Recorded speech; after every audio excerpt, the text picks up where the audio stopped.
Many people seem to think that wallpapering is a difficult task. Well, that's wrong. With non-woven wallpaper, it's actually never been easier to give walls a fresh look.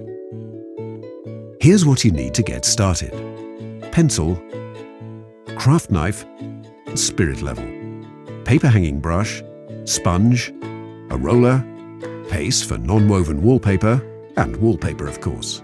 Before you start wallpapering, it's important to make all the necessary preparations. This is to ensure good adhesion to the walls and pleasing results at the end of the day. Use a filler to smooth out old wallpaper joints, holes, or any irregularities.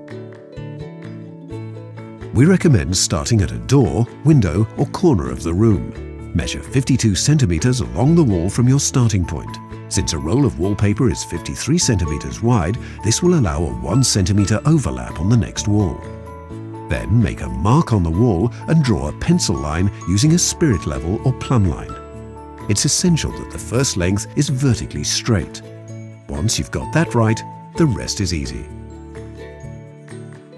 Use a brush to apply the paste right into the corners and along the ceiling and skirting boards. Then simply roll the paste straight onto the wall. Make sure the paste covers slightly more than the width of the wallpaper. This leaves some margin for the next length. Use just the right amount of paste to avoid problems with air bubbles and to make it easier to adjust the length afterwards. You don't need a pasting table for non-woven wallpaper. Simply place the roll in the wallpaper tray and pull out the length of wallpaper you need. Add a couple of centimeters to ensure a neat edge when trimming. Start from the top and work down the wall. When the first length is in place, smooth it out with a paper hanging brush to remove any bubbles. Use vertical strokes to remove the air bubbles. Don't worry about getting a bit of paste on the wallpaper.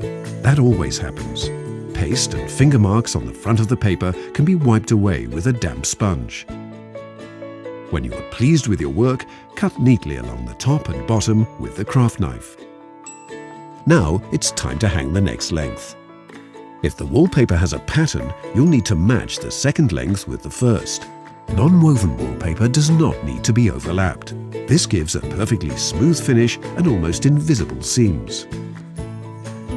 Once the length is in place, do exactly the same as with the first one. Smooth it out, wipe off excess paste, and trim along the top and bottom.